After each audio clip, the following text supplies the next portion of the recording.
এখনকার অধিকাংশ গরু খাসি কুরবানি হচ্ছে না। অধিকাংশ হিসাব করে দিলে দেখবেন শতকরা ৯৯টা হচ্ছে না। আর যারা ভাগিয়ে দিচ্ছেন এরকে ৩ ভাগ করার দরকার নাই, এরা গোস্ত ভাগে সব এক প্লেটে খান, কারণ কুরবানি হচ্ছে না খামাখা ৩ ভাগ করে। এটা গরু কুরবানি, খাসি কুরবানি না। এই কুরবানি হলো ফিলিস্তিনের মুসলমান বাইতুল মুকাদ্দাসের জন্য কুরবানি করতেছে। মা হাদান ইয়াদখুলুল জান্নাতে হুব্বান ইয়ারজি ইলাদ দুনিয়া ওয়ালাহুম আলাল আরদি মিন শাইইন ইল্লা শাহীদুন ইয়াতামান্না আন ইয়ারজি ইলাদ দুনিয়া ফায়াক্তাল আশরা মাররাতান লিমা ইয়ারা মিনাল কারামাতি রাওয়াহুল বুখারী কিতাবুল মাগাজি। জোরে কোন সুবহানাল্লাহ। আর একটা হাদিস শোনেন, এই হাদিস কেবল বলতেছি, এর তাফসীর হবে। মান সাল্লাল্লাহু তাআলা আশ-শাহাদাতা বিসিদকিন বাল্লাগাহুল্লাহু মানাজিলাশ শুহাদায়ে ওয়া ইম্মা তাআলা ফিরাশিহি। সাহাবীরা জিজ্ঞাসা করলেন, হুজুর কোন আমলের বিনিময়ে তড়িৎ গতিতে জান্নাতে যাওয়া যায়?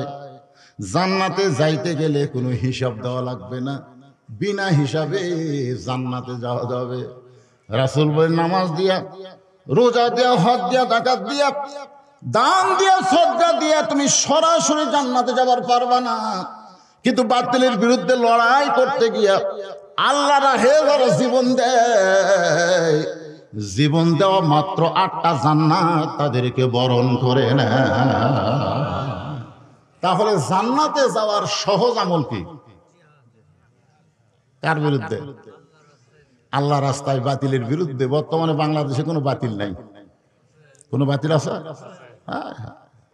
ফাসাল্লি লিরাব্বিকা ওয়ানহার।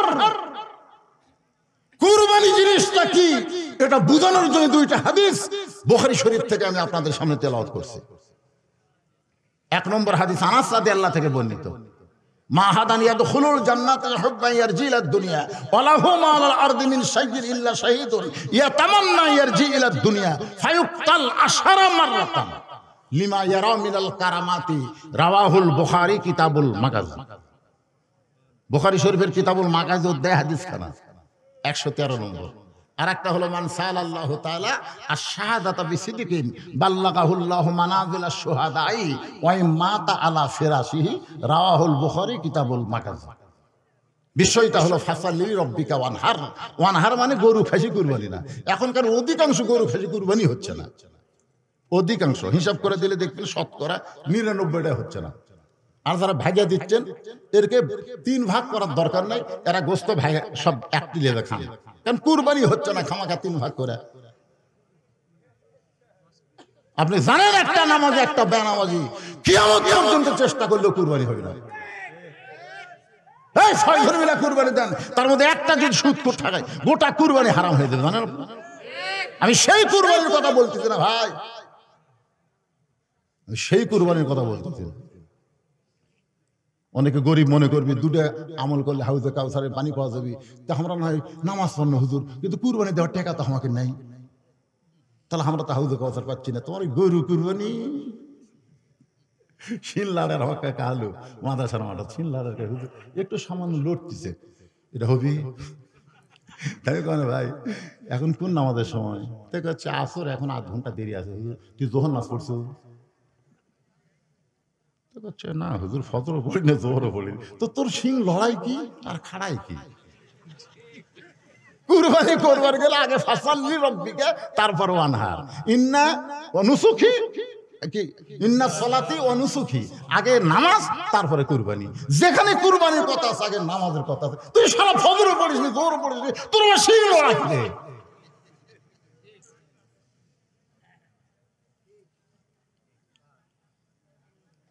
ইমানের দাবি যদি কুরবানি হয়, সেই দাবি ঘরে বসে থাকা নয়।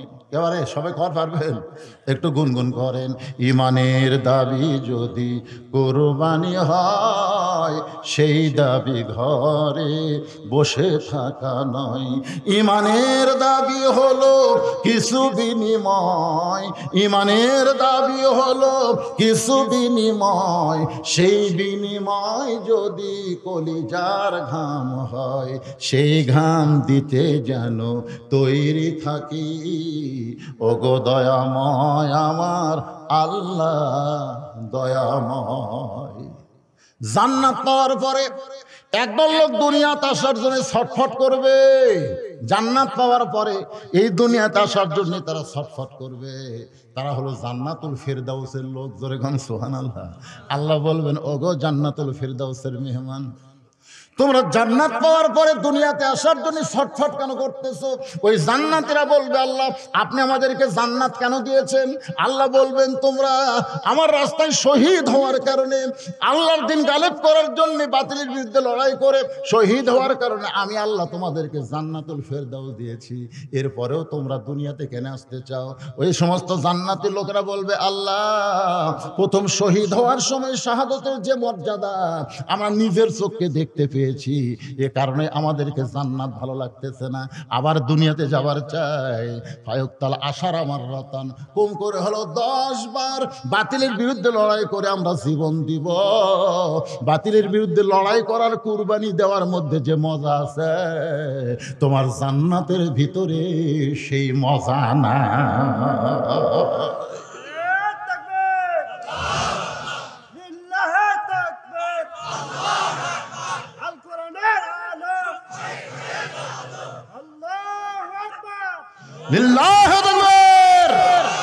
তাহলে বাতিলের বিরুদ্ধে লড়াই করার মধ্যে শাহাদতের যে মর্যাদা আছে, সেই মর্যাদা জান্নাতের ভিতরে নেই। আমরা দুনিয়ার মায়ায় পড়ে, দুনিয়ার মহব্বতে পড়ে মরার কথাটা ভুলে গিয়েছি। আল্লাহ রাসূল বলেছেন, মান সাআলাল্লাহু তাআলা আশ-শাহাদাতা বিসিদকিন বাল্লাগাহুল্লাহু মানাজিলাশ শুহাদাই ওয়া ইম্মাতা আলা ফিরাশিহি। বুখারীর। কেউ যদি এই যে কোরআন শরীফ দেখতেছেন, সবচাইতে বড় কুরবানিকে জানেন? আল্লাহর দুনিয়ায় আল্লাহর কোরআনের বিজয় চায় যারা কোরআনের দল করবে। কোরআনের দল করবে, বাংলাদেশে কোরআন দিয়ে সমাজ চলবে, রাষ্ট্র চলবে, এই নিয়তে আল্লাহ রাস্তায় যারা শাহাদতের তামান্না নিয়ে ইসলামে আন্দোলন করে, সে যদি নিজের বিছনায় মৃত্যুবরণ করে, বাল্লাগাহুল্লাহু মানাজিলাশ শুহাদা, আল্লাহ হাসরের ময়দানে তাকে শহীদদের কাতারে দাঁড় করাইয়া দিবে। ওইও বুঝেছে শয়তান কার মধ্যে কখন আসা লাগে বোঝেন না। ওই চিন্তা করে এক মুয়াজ্জিন আজান দেয়, হুজুর যে আজান দেয় শালা কুত্তে কুত্তে গেছে করে। আমি কইলাম, কে রে কুত্তা ভোগে কেন? অন্য কোনো সময় কুত্তা ভোগে না, আজান দিলে কুত্তা ভোগে। আপনাকে ভোগে?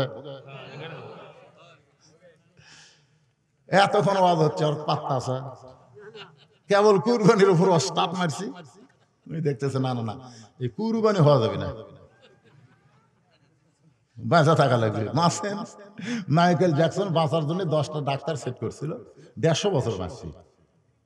সব বিষয়ের উপর একটা করে ডাক্তার, ও মানে বিশেষজ্ঞ ডাক্তার, 150 বছর বাঁচছি, কিন্তু 49 বছর বয়সে মরে গেল। তার মানে বোঝা গেল আমি আপনি যতই বাঁচার চেষ্টা করি, বাঁচা যাবে না। তবে ইচ্ছা করলে, চেষ্টা করলে আল্লাহর জন্য নিজের জীবনকে আমরা কুরবানি দিতে পারবো। ধরে কোন কথা ঠিক না? সেই কুরবানি বলতাম, সেই কুরবানিকে নিয়ে আমি আপনাদের সামনে আর মাত্র 10টা মিনিট আলোচনা করব। কয় মিনিট? মনে কষ্ট নিয়েন না। যখন টেজাইছি তখন বেজেছে 9:45, এখন বাজে 12 বাজে না, বাজলো 5 মিনিট কম। আমার ঘড়ি ঠিক নাই, এটা ধরে ঠিক, এটা ধরে বাজ ধরছে। আচ্ছা ঠিক আছে, কয় মিনিট লাগবে তার কোনো কথা না। মুআওয়ার মুহাদ্দিস কুরবানি কারে কয় বোঝানোর জন্য বলতেছি। নবীর দরবারে এসে বলে, ইয়া রাসূলুল্লাহ, আল্লাহ তাআলা আয়াত নাজিল করেছেন, ইয়া আইয়ুহান নাবিয়্যু হারজিল মুমিনিনা আলাল কিতাল। গো নবী, আপনি মুমিন মুসলমানদেরকে স্ট্যান্ডিং আর্মির মতন গড়ে তোলেন, তাদেরকে সৈন্য হিসেবে গড়ে তোলেন। ওগো আল্লাহর নবী, আপনি নাকি যুদ্ধে যাবেন? আমরা দুই ভাই যুদ্ধে যাবার চাই। আমরা আল্লাহর যুদ্ধে নিজের জীবনকে কুরবানি করে দিব। সোনালা বলেন না।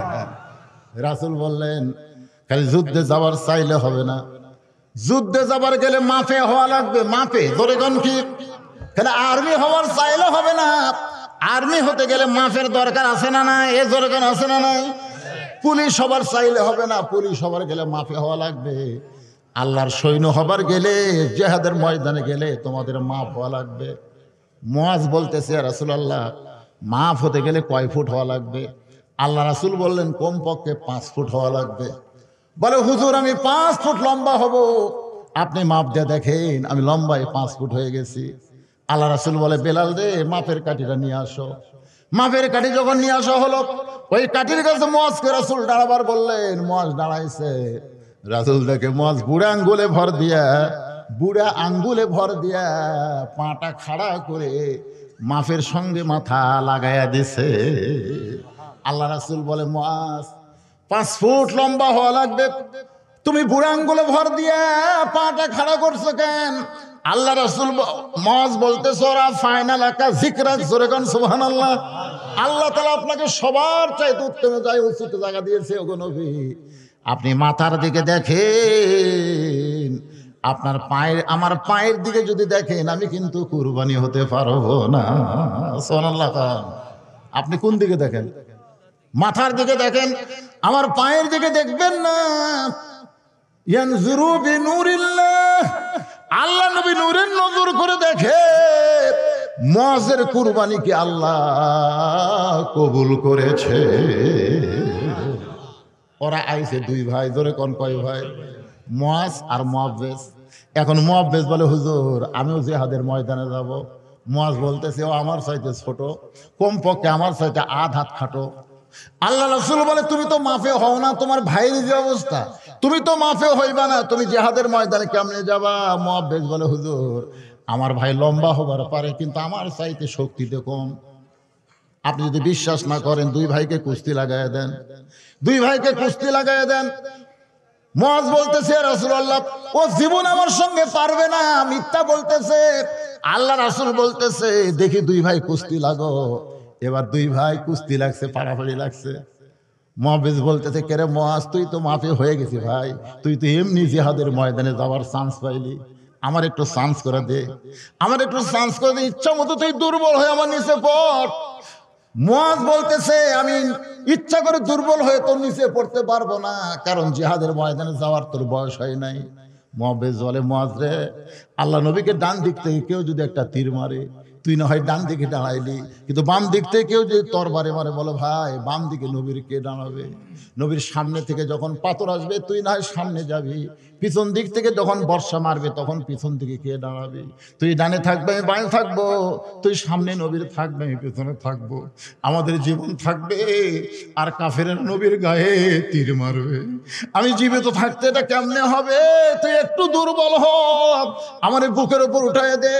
এবার মুয়াজ দুর্বল হয়ে মুআব্বিসকে যখন বুকের উপর উঠায় দেয়, নবী দৌড়ে এসে দুই ভাইকে ধরে আসমানের দিকে তাকায় বলে আল্লাহ, এমন করে কিশোর যুবকেরা যখন তোমার রাস্তায় কুরবানি দিবার চাবে, ইসলামকে কেউ আর দমিয়ে রাখতে পারবে না, ইসলামকে আল্লাহ বিজয় দিবে। ইসলামের বিজয় যদি আমরা চাই তাহলে আমাদের কুরবানির দরকার আছে না নাই? মহিলা পাগলির মতন দৌড়ায়। একজন সাহাবী বলে কোথায় যাবা? বলে আমি উহুদের ময়দানে যাব। লাভ নাই রে, যায় লাভ নাই, তোমার স্বামী জিহাদের ময়দানে শহীদ হয়ে গেছে, তোমার যায় লাভ নাই। কিছু দূর যাওয়ার পরে বলতেছে তুমি উহুদের ময়দানে কেন যাচ্ছ? তোমার বাবা শহীদ হয়ে গেছে। আবার কিছু দূর দৌড়ানোর পরে বলতেছে তুমি কেন যাও? তোমার সন্তান জিহাদের ময়দানে শহীদ হয়ে গেছে। মেয়েটা এরপরও যখন দৌড়ায়, একজন সাহেব বলে তোমার বাবা, তোমার স্বামী, তোমার সন্তান শহীদ হয়েছে, এরপরে কেন দৌড়াও? বলে আমি দৌড়াই আল্লাহ নবীর জন্য। নবীর খবর কি? আল্লাহ নবীর জন্য দৌড়াই, নবীর খবর কি? নবী যদি দুনিয়াতে না থাকে তাহলে আমার থাকার কি দরকার? বলে নবী এখনো দুনিয়াতে জীবিত আছে। মেয়েটা এক দৌড়ে বাড়িতে যায়। বাড়িতে যাওয়ার পরে তার ছোট্ট একটা বাচ্চা, এখনো যুদ্ধ ফরজ হয় নাই, ছোট্ট মানুষ, ওই বাচ্চাকে নিয়ে নবীর সামনে এসে হাজির হয়। আল্লাহ রাসূল বলে মা, তোমার বাবা শহীদ হয়ে গেছে, তোমার বড় সন্তান শহীদ হয়ে গেছে, তোমার স্বামী শহীদ হয়ে গেছে, এই ছোট বাচ্চা তুমি কি করবা? মা বলতে আমার ছোট বাচ্চাকে কুরবানির জন্য আপনাকে দিবার চাই।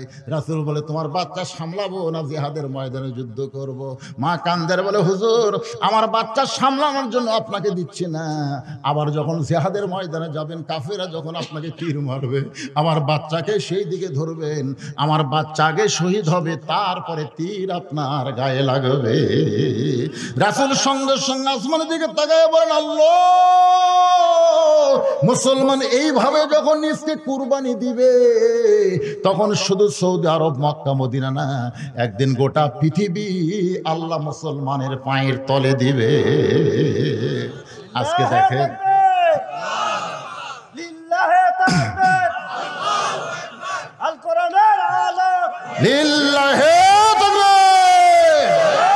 আল্লাহর জন্য জীবন দিচ্ছে ফিলিস্তিনের মুসলমানেরা।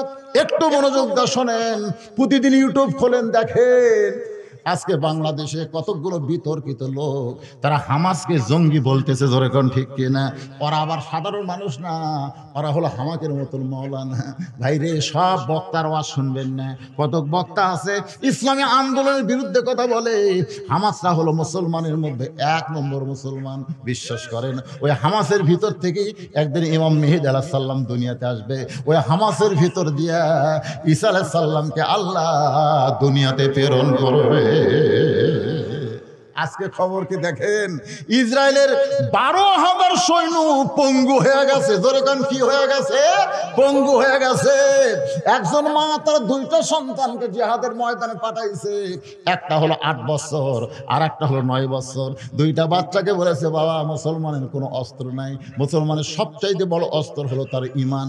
ঈমানের বলে বলিয়ার হয়ে রাস্তার পাথর নিয়ে তোমরা ইহুদি সৈন্যকে মারো, যদি মারার পরে মরে যাও তাও হাসরের ময়দানে বলতে পারবো আল্লাহ তোমার বাইতুল মুকাদ্দাসকে রক্ষা করার জন্য আমরা ইহুদির গায়ে পাথর মারছি।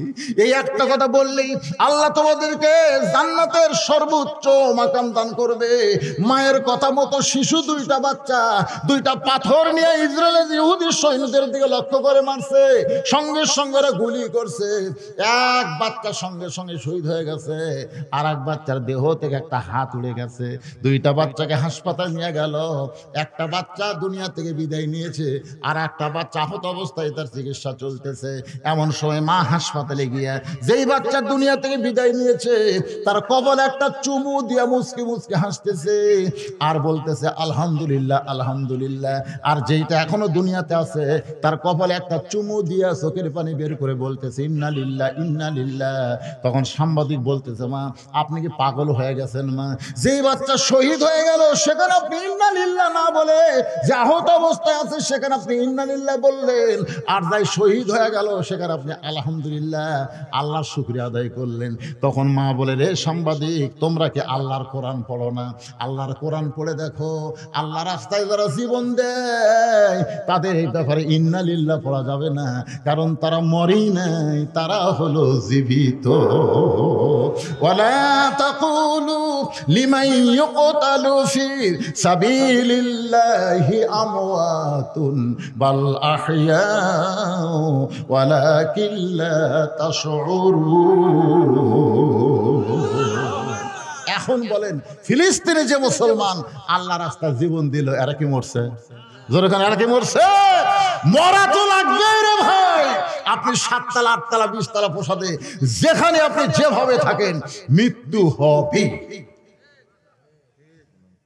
আমার শ্বশুর এলাকায় এক লোক পুলিশের ভয়ে আলুর বাগুনের মধ্যে লুকে আছে। কিসের ভয়ে? পুলিশের ভয়ে। বাঁশাড়া আলুর বাগুনের মধ্যে পুলিশের ভয়ে লুকে আছে। ইতিমধ্যে পুলিশের পোশাক পরে আজরাইল গেছে, লাভ করে বলতেছে ভাই এই জায়গা তো খবর দিল কে? তখন বলতে ভাই রে আমি তো পুলিশ না রে, তাহলে র্যাব নাকি? র্যাব হলো। তো তুই কে? আজরাইল। হাই রে, পুলিশ পুলিশ ধরবি রে, পুলিশ ধরবি রে, এই একটা জিকির করতে করতে আজরাইল ধরবি, এটা আমাদের মনেই নাই রে। বাংলাদেশের সবচাইতে বড় কুরবানি হলো পুলিশ ধরবি। পুলিশ ধরার আগে আমাকে আজরাইল কথা কর না কেন? কোন ধরা গুরুত্ব বেশি, পুলিশ ধরা না আজরাইল ধরা? হ্যাঁ, এই জন্যই সবচাইতে বড় কুরবানি হলো কোনো ধরার দিকে খেয়াল না করে আজরাইল ধরার আগেই যেন মুসলমান হয়ে দুনিয়া থেকে বিদায় নিবার পারি। একটা হলো নামাজ আর একটা হলো কুরবানি। এই দুইটা আমল করেন, যতটুকু বললাম এর মধ্যে যা বুঝেন আমল করেন। আর মায়েদের জন্য হলো পর্দা, সবচাইতে বড় কুরবানি। কত সুন্দর সুন্দর মালা, কত সুন্দর সুন্দর বালা, এইগুলো সব কালো কাপড়ের মধ্যে লুকানো হলো সবচাইতে বড় কুরবানি। ধরে কোন কথা ঠিক কিনা? কুরবানি মানে ত্যাগ করা। এই দেখ মালা দেখ, এই দেখ বালা দেখ, এগুলো সব কিছু দেখার থেকে নিজকে হেফাজত করার নাম হলো বড় কুরবানি। কালো বোরকা পরবে, জনগণ বলবে এটা পেতনি যাচ্ছে, পেতনি যাচ্ছে। মেয়েটা ভিতর থেকে বলবে পেতনিকে রে, তোকে পাড়ার মধ্যে সবচাইতে সুন্দরী, কিন্তু কুরবানি করেছি রে। সুবহানাল্লাহ বলেন। এরই নাম হলো ত্যাগ স্বীকার করা, কুরবানি করা। আমার এদের জন্য বলবো না, আপনার সবচেয়ে বড় কুরবানি হলো পর্দা নিশি হওয়া, আল্লাহর আইন পর্দার মধ্যে থাকা। পুরুষের জন্য সবচেয়ে বড় কুরবানি হলো আল্লাহর জন্য বাতিলের বিরুদ্ধে নিজের জীবন উৎসর্গ করা। ধরে কোন কথা ঠিক কিনা? আর ফাসাল্লি লিরাব্বিকা, 5 ওয়াক্ত নামাজ আদায় করা। তাহলে নামাজের কথা বলতেছি, জোরে বলেন কি? এই ছেলেরা জোরে বলেন কি? নামাজ। অনেকে বলতে হুজুর আমি না হয় 5 ওয়াক্ত পড়লাম না, আমি কি জুম্মার নামাজ পড়ি না? আমি না হয় 5 ওয়াক্ত পড়লাম না, তাই বলে কি আমি জুম্মা পড়ি না? যারা 5 ওয়াক্ত বাদ দেয় শুধু জুম্মার নামাজ পড়েন, লা তাকনাতু মির রাহমাতিল্লাহ, ইন্নাল্লাহা ইয়াগফিরুয যুনুবা জামিয়া ইন্নাহু হুয়াল গাফুরুর রহিম। এই আয়াতের ওসিলায় আল্লাহ তাআলা এই জুম্মাওয়ালাদেরকে জান্নাত দিয়ে দিবে। যা 5 ওয়াক্ত পড়িস না তো কি হয়েছে রে, আমি রহমান রহিম নামের ওসিলায় তোদেরকে জান্নাত দিয়ে দিলাম, যা। তখন জুম্মা পার্টি জান্নাতে যাওয়ার কথা শুনে এত জোরে দৌড় মারবে। আল্লাহ কোরআনে বলেছেন, ইজা নুদিয়া লিস-সালাহ মিন ইয়াউমিল জুমআহ ফাসআউ ইলা যিকরিল্লাহ। জুমার নামাজের আজান হলে ধীর গতি না, জোরে জোরে যারা মসজিদে চলে আসবে। ওরা কিন্তু জোরে জোরে আসেনি, ওরা আসছে সবার শেষে, গেছে সবার আগে। ওরা কি জোরে আসছে? ওরা আসছে কি সবার শেষে, গেছে সবার আগে। এদেরকে আল্লাহ বলবে যা, জান্নাত দিয়ে দিলাম, যা। ওরা খুশি হয়ে জান্নাত দৌড় মারবে। 5 ওয়াক্তরা কানবে, বলবে আল্লাহ যারা খালি জুম্মা মারছে এদেরকে তুমি জান্নাত দিলে, তাহলে হামাকের খবর কি? আল্লাহ বলতেছে ওয়েট কর, একটু দেরি কর। জুম্মা বাড়ি জান্নাতের দরজায় গিয়ে দেখবে বিশাল একটা তালা, বিশাল একটা তালা দেওয়া। জুম্মা বাড়ি বলবে আল্লাহ আপনি আমাকে জান্নাত দিলেন, কিন্তু তালা কেন? আল্লাহ বলে খুঁজে দেখ, একটা চাবি তোদের কাছে আছে। ওরা হাতায় দেখবে একটা চাবি আছে। ওরা বলবে মাশাআল্লাহ, চাবিও যখন পাইছি, তালার মধ্যে ঢুকবে ঠিকই, কিন্তু চাবি ঘুরবি না। এরকম ঢুকিছে কিন্তু ঘরে না। তো বলে আল্লাহ চাবি তো তালার মধ্যে ঢুকলো কিন্তু ঘরে না কেন? আল্লাহ বলতেছে তালার মধ্যে 5টা দাগ আছে, তোদের চাবির মধ্যেও 5টা দাগ থাকা লাগবে, দেখ তো চাবির খবর কি? ওরা কয় আল্লাহ চাবি তো তেল তেলা। আল্লাহ কয় পাগল, দাগে দাগে মিল না হলে তালা খুলবে না। তেল তালা চাবি না, তালা কেমনে খুলবে? তখন জুম্মা পার্টি বলবে আল্লাহ তাহলে আমরা কি করব?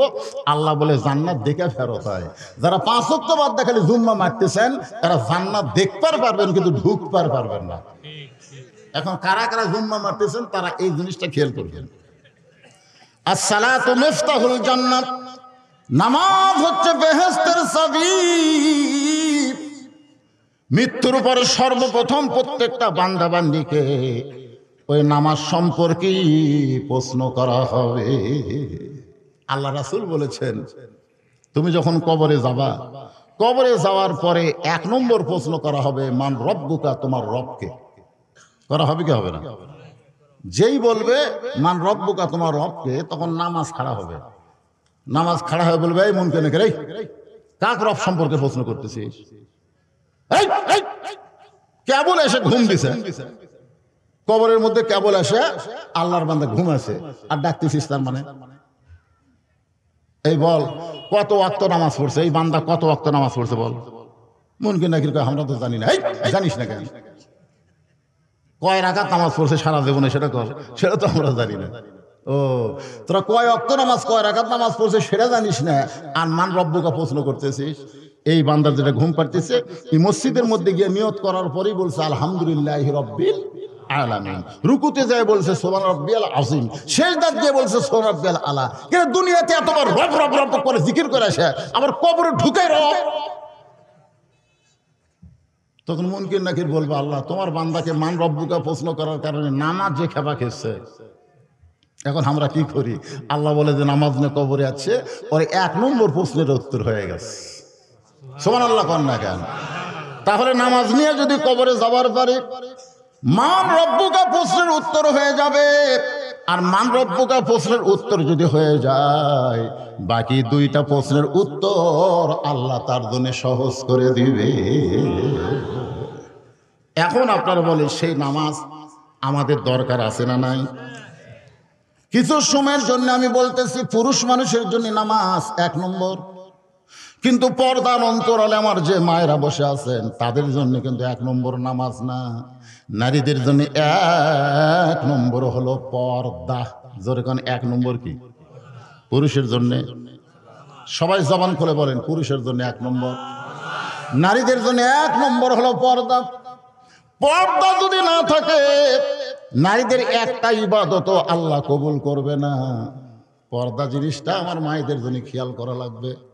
যারা পর্দার অন্তরালে বসবাস শুনতেছেন মা, এই পর্দা নিশি নারী সাইয়্যিদাতুন নিসায়ে আহলিল জান্নাত ফাতেমাতুজ জোহরা রাদিয়াল্লাহু তাআলা আনহা সম্পর্কে আল্লাহ রাসূল বলেছেন, ফাতেমা আমার নবীর মেয়ে হওয়ার কারণে জান্নাতি নারীদের সর্দার হয়নি, ফাতেমাকে আল্লাহ জান্নাতি নারীদের সর্দার বানাইছে কেবল মাত্র পর্দানিশী হওয়ার কারণে।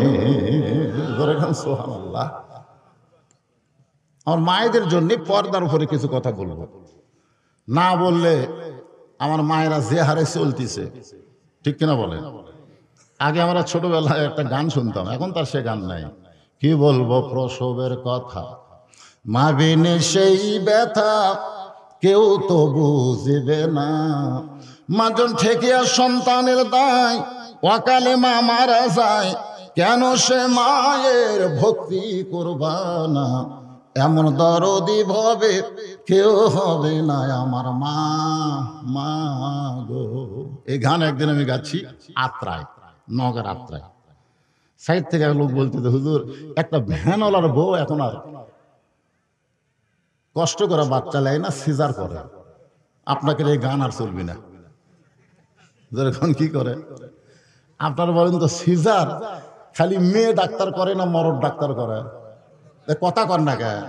এই মেয়েকে পর্দার উপর ওয়াজ করতে গিয়ে বলতেছে বা 90% সিজার কিন্তু পুরুষ ডাক্তার করে। আয় রে, এমন জায়গায় হাত মেরে পেট কাটে মা। আপনি যদি একটু ধৈর্য ধরেন, 2 দিন পরে আল্লাহ আপনাকে নরমালে বাচ্চা দেবে। একটু ধৈর্য ধরেন, একটু ধৈর্য ধরেন, আল্লাহ তাআলা নরমালি আপনাকে বাচ্চা দেবে, নরমালি বাচ্চা হবে। আপনি কি জানেন মা, আজকে বাংলাদেশের কোনো বড় ডাক্তারের বউ সিজার করেনি, কোনো বড় ডাক্তারের বউ সিজার করে না, কারণ ডাক্তার জানে সিজার করলে বাচ্চারও ক্ষতি, মায়েরও ক্ষতি। আজকে সিজার করার কারণে ছোট বাচ্চা আমরা দোয়া দূর করি, কান্না থামে না, পানি পড়াতে কান্না থামে না। হুজুর দোয়া দূর দেওয়ার কাম হবি না? 1 মাস পরে বললো কি হয়েছে, মার কান্দে না? না হুজুর, ওর বাপ একটা মোবাইল কিনে দিছে হুজুর, যখনই কান্দে তখনই চালু করে দিই। আমার এই বাচ্চা মোবাইল ছাড়া ভাতই খায় না, সব কয়টা হলো সিজার করা। বলে কোন কি করা? এরকম হওয়ার পিছনে কারণ কি? 2 দিন পরেই বাচ্চা কিন্তু নর্মালে হবে, কিন্তু ওই যে বিষের বেদনা সহ্য করতে না পেরে পেট কাটছে, পেট কাটা থেকে সন্তান ঘুমের মধ্যে আছে। তো ঘুমের মধ্যে আছে সন্তান, ডাক্তার চিন্তা করে বেজাতা না মরারে। তখন নার্স বলে, ডাক্তার সাহেব পেটের মধ্যে বাইর করে একটা ঘুরেন দেই। তখন পেটের থেকে বাইর করে পাও ধরে এই ঘুরেন দেই, ঘুরেন দিই, ওই যে মাথার ঝাঁকি খাচ্ছে ভাই, এখন মোবাইল ছাড়া আর ভাত খায় না। হাসতেছেন? বাংলাদেশে 3টা জিনিস আমি খেয়াল করে দেখছি, বড় ডাক্তারের বউ সিজার লাগে না, মৌলানার বাড়িতে কোনোদিন মিলাদ হয় না, আর পীরের বউ কোনোদিন মুরিদ হয় না। খেয়াল করে দেখবেন, আমাদের মতন যারা মওলানা এরকে বাড়িতে কিন্তু মিলাদ হয় না, এরা পরের বাড়িতে পড়ায়, কারণ জানে মিলাদ একটা ফাও জিনিস, এটা পড়ে কোনো লাভ নেই। আর একটা হলো পীরের বউ, বাংলাদেশের অধিকাংশ পীরের বউ কিন্তু মুরিদ হচ্ছে না, কারণ বউ জানে আমার স্বামী 1 নম্বর লুচ্চা, মাঝে মধ্যে মুরিদের বইয়ের দিকে চোখ মারে, এর হাতে মুরিদ হয়ে কি হবে? তাহলে কয়টা কথা কইলাম? ডাক্তারের বইয়ে সিজার লাগেন আমার মায়েরা, যারা পর্দার অন্তরে শোনেন, এই পর্দানিশী নারী খাতুনে জান্নাত ফাতেমা কেমনে পর্দানিশী? আল্লাহ রাসূল বলতেছেন ফাতেমা হলো পর্দানিশী, আর পর্দানিশী হওয়ার কারণে আল্লাহ তাকে খাতুনে জান্নাত ডিগ্রি দিয়েছে। যখন দুনিয়ার মেয়ে মানুষের জানলো ফাতেমা হলো খাতুনে জান্নাত, কিসের কারণে? পর্দার কারণে। জোরে কোন কিসের কারণে? তখন মেয়েদের মধ্যে একটা আগ্রহ জাগলো, ফাতেমার একটু দেখবো, ফাতেমাটা কেমন। মদিনার কতগুলো মেয়ে মানুষ ফাতেমার দরজা গিয়ে দাঁড়িয়ে আছে, ফাতেমার সঙ্গে একটু দেখা করবে। প্রধানমন্ত্রীর সাথে দেখা না, ফাতেমার সাথে। সাইয়্যিদাতুন নিসা আহলিল জান্নাহ, জান্নাতের সমস্ত নারীদের নেত্রী। সুবহানাল্লাহ বলেন। কিন্তু বাড়ির দরজা বন্ধ। মেয়েরা চিন্তা করতেছে আমরা একটু ফাতেমার সাথে দেখা করব, কথাবার্তা বলবো, কিন্তু দরজাতে বন্ধ। এমন সময় দেখে দরজাতে একটা ছোট বাচ্চা দৌড়াদৌড়ি করতেছে। মেয়েদের মধ্যে একজন সে বাচ্চাকে ডাক দিল, বাবা তোমার নাম কি? ছোট্ট ছেলে সালাম দিচ্ছে, আসসালামু আলাইকুম, আমার নাম হলো হোসাইন ইবনে আলী। নাম কি? হোসাইন ইবনে আলী, মানে আলীর বেটা আমি হলাম হোসাইন। তখন মেয়েরা বুঝতে পারছে এটাই ফাতেমার সন্তান হবে। মেয়েরা বলতেছে বাবু আমরা তোমার মায়ের সঙ্গে একটু দেখা করবার চাই, তুমি যদি একটু তোমার মায়ের কাছে যাওয়ার অনুমতি নিতে পারো। হোসেন বললেন আপনাদের কোনো টেনশন নাই। এক কথা বলে হোসেন মারছে দৌড়। মা আছে অন্দরমহলে, প্রত্যেকটা মেয়েরা কিন্তু সব ঘরে থাকতে পারবে না, মেয়েদের একটা আলাদা ঘর থাকবে, যেই ঘরে পাইকারি হারে পর পুরুষ ঢুকতে পারবে না। ছাত্ররা ইমাম গাজ্জালীকে বললেন হুজুর অন্দরমহল মানে কি? মেয়েরা থাকবে কোথায়? অন্দরমহলে। অন্দরমহল মানে কি? ইমাম গাজ্জালী বললেন অন্দরমহল মানে কবর। সমস্ত ছাত্র বলে হুজুর এটা একটা উত্তর হলো, অন্দরমহল মানে কবর, এটা কি বুঝেন? ইমাম গাজ্জালী বলেন একটা মেয়ে মানুষ মারা গেলে যারা মেয়ে মানুষের লাশ ধরে কবরের মধ্যে নামাবার পারবে কেবলমাত্র তারাই অন্দরমহলে ঢুকতে পারবে। একটা মহিলা মারা গেলে তার লাশ যারা ধরতে পারবে তারাই শুধু অন্দরমহলে ঢোকার চান্স পাবে, যারা তার লাশ স্পর্শ করতে পারবে না তারা অন্দরমহলে ঢুকতে পারবে না। এখন আপনারা বলেন তো একটা মেয়ে মানুষ মারা গেলে তার লাশ কারা কারা ধরতে পারবে? এখন আপনারা চিন্তা চলে গেছে, মেয়েটা মারা গেলে যারা কান্দে নিবার পারবে। আপনার যদি একটা মেয়ে মারা যায় আপনারা বলেন তো সবাইকে কান্দে নিবার পারবে? আবার যদি কবরে যায় সবাই কবরে রাখতে পারবে না। ইমাম গাজ্জালী রহমতুল্লাহ আলাইহি বলেন অন্দরমহলে তারাই ঢুকতে পারবে যাদের সঙ্গে বিবাহ বসা হারাম, ওই সমস্ত মানুষ ছাড়া অন্দরমহলে কেউ ঢুকতে পারবে না। মা ফাতেমা ছিল অন্দরমহলে। জোরে কোন কোথায়? হোসাইন দৌড়ে গিয়া মায়ের দরজায়, একটা ঘরকে টপকায়া আর একটা ঘরের দরজায় গিয়ে দাঁড়াইছে। যেই ঘর হোসাইন টপকায়া মায়ের ঘরের দরজায়, ওই ঘরের মধ্যে হোসাইনের বাবা হযরত আলী আল্লাহর কোরআন তেলাওয়াত করতেছে। ইন্নামাল মুমিনুনা আল্লাযীনা ইযা যুকিরাল্লাহু ওয়াজিলাত কুলুবুহুম ওয়া ইযা তুলিয়াত আলাইহিম আয়াতুহু যাদাতুহুম ঈমানা ওয়া আলা রাব্বিহিম ইয়াতাওয়াক্কালুন। কে কোরআন শরীফ পড়তেছে?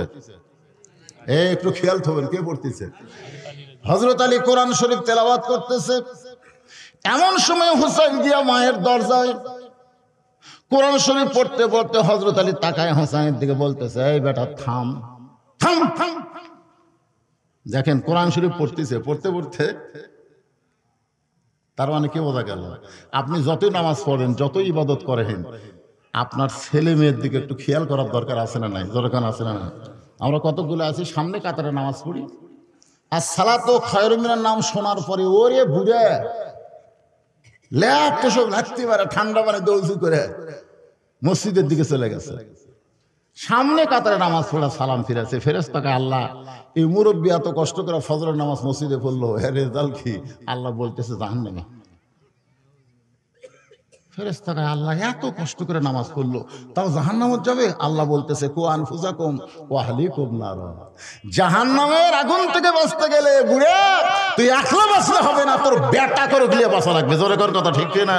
তুমি বুড়া সামনে কাতারে নামাজ পড়ো, আর তোমার আগে 3টা পর্যন্ত আর্জেন্টিনার খেলা দেখে ঘুম পাড়তেছে, তুমি একবার তোমার আগের দিকে তাকাবে না?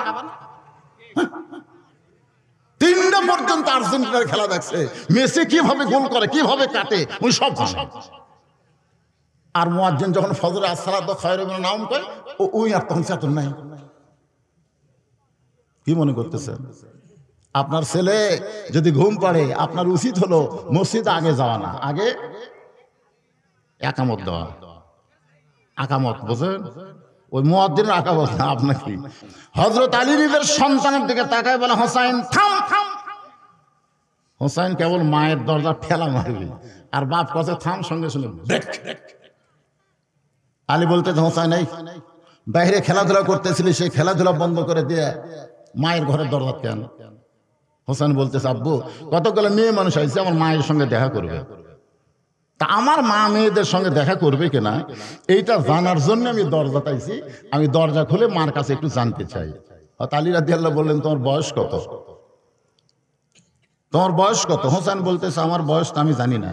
আলী বলতেছে, আমি জানি দেখাই তো তোকে থামাছি, কারণ বর্তমান তোমার যেই বয়স, এই বয়সে তুমি যখন তখন মায়ের ঘরে ঢুকতে পারবা না। মায়ের ঘরে ঢুকতে গেলে তোমারই অনুমতি নেওয়া লাগবে। সুবহানাল্লাহ না কেন? মায়ের ঘরে ঢুকতে গেলে তোমারই অনুমতি লাগবে, কারণ সন্তান যখন তখন সব বয়সে মায়ের ঘরে ঢুকতে পারবে। সন্তান যদি বোঝার মতন বয়স হয়, তখন ইচ্ছা মতো মায়ের ঘরে ঢুকতে পারবে না। সাহাবেরা জিজ্ঞাসা করলেন, ইয়া রাসূলুল্লাহ বোঝার মতো বয়স কেমন? আল্লাহ রাসূল বললেন, তোমার সন্তান যখন 2-2.5 বছর পার হয়ে যাবে, সন্তান ঘরের মধ্যে যদি থাকে চেতন, ঘরের মধ্যে চেতন আছে, তুমি ইচ্ছা করলেও তোমার বউকে আদর করতে পারবে না। 2.5 বছরের বাচ্চা ঘরের মধ্যে চেতন আছে, তুমি তোমার হালাল বউকে একটু আদর করবে, চুমা খাবা, বুকের মধ্যে লিবা, রাসূল বলছে এটা পারবা না। কারণ ওর খালি চোখ নাই, ওর মেমোরিও আছে। 2 বছর পর্যন্ত খালি চোখ আছে, মেমোরি নাই। আমার কথাকে খেয়াল করছেন? 2 বছর পর্যন্ত খালি দেখবি কিন্তু বুঝবি না, কিন্তু 2.5 বছর যেই হবি তখন খালি দেখবি না, ওটা মেমোরির মধ্যে কমপক্ষে 8 ঘন্টার জন্য লোড করবি, 8 ঘন্টা পরে ভুলে যাবি। এই 8 ঘন্টার মধ্যে যদি বাড়ির মধ্যে কাউরে দেখে, তাহলে হয়তো বলতে পারে আব্বা তাই মাছ চাপে ধরছিল রে, হয়তো বলতে পারে। হাসতেছেন কেন রে ভাই? এটাই হলো ইসলাম রে। নিজের হালাল বউকেও, নিজের হালাল বউ 2.5 বছরের বাচ্চা ঘর চেতন থাকলে আদর করা যাবে না। হক দাদির কাছে পাঠার লাগবে, না হক নিন্দার লাগবে চকলেট দিয়ে, যে কোনো একটা কাম করে তারপরে হালাল বউ আদর করা যাবে। এখন ওরা হালাল বউ আদর করতে পারতেছি না সন্তানের জন্য, আর ওরা বিয়ে না করে জেরি সেরি মারতেছে। তোর কোন কথা ঠিক কিনা? একটু মনোযোগ দিয়ে শুনবেন মেয়েদের। 1 নম্বর হলো পর্দা। এই পর্দা সম্পর্কে আপনাদেরকে কথা শোনাইতেছি, বিরক্ত হচ্ছেন? হযরত আলী বললেন, তোমার বয়স কত? হোসেন বলতেছে, আমি জানি না। আলী বলতেছেন, বর্তমান তোমার বয়স হলো 4 বছর। কয় বছর? 4 বছরের বাচ্চা যখন তখন মায়ের ঘরে ঢুকতে পারবে না। সন্তান যদি বড় হয় মায়ের ঘরে ঢুকতে পারে না। আবার মেয়ে যদি বড় হয়, বাবা ইচ্ছা করলে মেয়ের ঘরে ঢুকতে পারবে। যে মেয়েকে আমি আদর্শ বড় করছি, আমার 3টা মেয়ে, আল্লাহ কোনো ছেলে দেয়নি। 3টা মেয়ে এখন বড় হয়ে গেছে। 3টা মেয়ে কি এখন বড়? ওরা যখন কোনো টাকা পয়সা লাগে তখন আমার কাছে না কয়ে মায়ের কাছে কয়, মা বুক বলো তো টাকা লাগবে। আমি একদিন রাগ করে বলি, আমি তোরকে বাপ, আমার কাছে টাকা চাইলে তোর অসুবিধা কি? তখন মেয়েরা বলতেছে, আব্বু আপনাকে দেখে শরম লাগে। আমি মনে মনে কইলাম, আমারও লাগে রে, আমারও লাগে। কি কোন লাগে কে লাগে না? 3 বছরের মেয়েকে আমি বুকের মধ্যে ঘুম পাড়াচ্ছি, এখন সেই মেয়ে ঘরের মধ্যে থাকলে আমি বলি, মা আমি একটু ঘরে ঢুকবার চাই, মেয়ে হয়তো বলতেছে, আব্বু এখন না, পরে আসেন, মানে এখন আমার কাপড় চোপড় সাইজ না, আগে সাইজ করি তারপরে আসেন। সুবহানাল্লাহ। তাহলে বাবা, মেয়ে বড় হলে বাবা ঢুকতে গেলে মেয়ের অনুমতি লাগবে, আবার ছেলে বড় হলে মায়ের ঘরে ঢুকতে গেলে অনুমতি লাগবে। হযরত আলী বললেন, তোমার 4 বছর বয়সে তুমি যখন তখন মায়ের ঘরে ঢুকতে পারবে না, বরং তুমি আমার কাছে আসো। হযরত আলী বললেন, এখন তুমি আমার কাছে আসো। হোসেন যে হযরত আলীর কাছে, সঙ্গে সঙ্গে হযরত আলী আমার দিকে তাকান, এ কোরআন শরীফ হোসেনকে বললেন, ধরো। কয় বছরের বাচ্চা? 4 বছরের বাচ্চা। হযরত আলী বললেন, এই কোরআন শরীফ ধরো। সঙ্গে সঙ্গে হোসেন বললেন, দেন দেন। আলী বলতেছে, আল্লাহ আল্লাহ, এটা আমার কি দিছো আল্লাহ? 4 বছরের বাচ্চাকে বলে ধরো, দেন। আর আমাকে আড়াগুলো যদি কয় ধরো ধরো, কয় পেশাব করে পানি দিনি হুজুর, শরীর ঠিক না, আইয়া গুলিয়া ধরবার পারতিস না রে। আল্লাহ বলেছে, লা ইয়ামসুহু ইল্লাল মুতাহহারুন, তুমি ততক্ষণ পর্যন্ত স্পর্শ করতে পারবে না যতক্ষণ পর্যন্ত পবিত্র না হবা। এই কোরআনকে ধরতে গেলে আগে তোমাকে পবিত্র হওয়া লাগবে। জোরে কোন কথা ঠিক কিনা? যেই কোরআন ধরতে গেলে পবিত্র হওয়া লাগে, সেই কোরআনের সমাজ যদি বাংলাদেশে চালু হয়, গোটা বাংলাদেশ আল্লাহর জান্নাত হয়ে যাবে। জোরে কোন কথা ঠিক কিনা? আজকে সেই কোরআনকে কাপড়ের মধ্যে বন্দী করতে যায়, বরকতের জন্য কোরআন। মরে গেলে চলো যাই, 1 খতম কোরআন পড়াক বেশ তথ্য আসি যাই। আমরা 10 হুজুর 3 পারা করে ভাগ করে লিছি। 1 খতম শেষ করে বলতেছি, রব্বানা যালামনা, আমাকে জিহারে খিলাইছে আল্লাহ, এই 30 পারার যা সওয়াব হয় আমল নামাজ দাও। ফেরেশতাকে আল্লাহ একই আমল কয়বার? আলিফ বলার পরে 10 লিখছি, বা বলার পরে 10 লিখছি, লাম বলার পরে 10 লিখছি। প্রত্যেকটা অক্ষর করে 10টা করে নেকি। ওর পড়াও শেষ, লেখাও শেষ। ওই যে আবার সালাম করবার চাই, ব্যাপার কি? আল্লাহ বলতে, একটা সব মরা মানুষ পাবে না, কারণ মরা মানুষের জন্য কোরআন নয়, কোরআন হলো জীবিত মানুষের হেদায়েত। জোরে কোন কথা ঠিক কিনা? আজকে মরে গেলে আমাদের খতম দেয়, এটা ভুয়া, এটা ভুয়া। মরা মানুষকে কোরআন সালাম দেওয়া যাবে না, কোরআন হলো জীবিত মানুষের হেদায়েত। জোরে কোন কথা কন না কেন?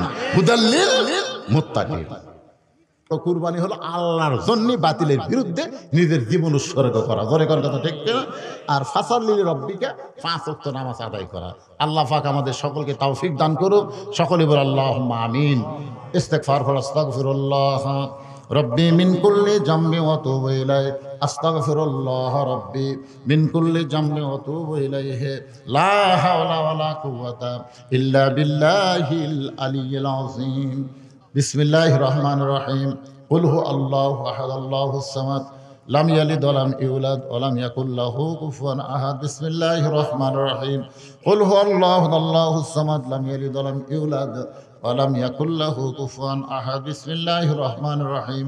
কুল হু আল্লাহু আহাদ, আল্লাহুস সামাদ, লাম ইয়ালিদ ওয়া লাম ইউলাদ ওয়া লাম ইয়াকুল লাহু কুফুয়ান আহাদ। আল্লাহুম্মা সাল্লি আলা সাইয়্যিদিনা শাফিনা নাবিয়্যিনা মাওলানা মুহাম্মদ ওয়া আলিহি ওয়া সাহবিহি ওয়া বারাকা সাল্লিম। আল্লাহুম্মা আমিন। রব্বানা যালামনা আনফুসানা ওয়া ইল্লাম তাগফির লানা ওয়া তারহামনা লানাকুনান্না মিনাল খাসিরিন। রব্বানা আতিনা ফিদ দুনিয়া হাসানা ওয়া ফিল আখিরাতি হাসানা ওয়া কিনা আযাবান নার। মাবুদ, নবীনগর মাস্টার পাড়ার যুবকেরা, বাবাজিরা কষ্ট করে মেহনত করে হাজার হাজার টাকা খরচ করে আজকে জান্নাতের বাগান লাগাইছে। মেহেরবানি করে আল্লাহ তাদের সকলকে জান্নাতি মানুষ হিসাবে কবুল করে না। আল্লাহ, আজকের মাহফিলের শুরু থেকে শেষ পর্যন্ত যত আলোচনা হয়েছে এর মধ্যে যদি ত্রুটি ভুল হয় মাফ করে দাও। এর যা হাদিয়া মঞ্জুর করো সোনার মদিনায় নবী পাকের রওজা মুবারকে কবুল করো। तमाम अंबिया किराम, साहबे किराम, ताबिन किराम, तबा ताबिन किराम, তাম পৃথিবীর মাটির নিচে যত মুমিন মুমিনা আছে আল্লাহ সকলের আরো আফরে হাদিয়া কবুল করো। ও মাবুদ, আমরা যারা হাত তুলেছি আমাদের মধ্যে জনম দুঃখনী মা যাদের কবরের ঘরে চলে আসে, ছোট্ট একটা শব্দ হলো মা। গত মাসের 25 তারিখে আমার কলিজার টুকরা মা কি কবরের মধ্যে নামাই দিস। এই মা যাদের কবরে গেছে আল্লাহ মেহেরবানি করে মায়ের কবরটাকে জান্নাতের টুকরা বানিয়ে দাও। বাবার বাড়ি ঘর সবই আছে,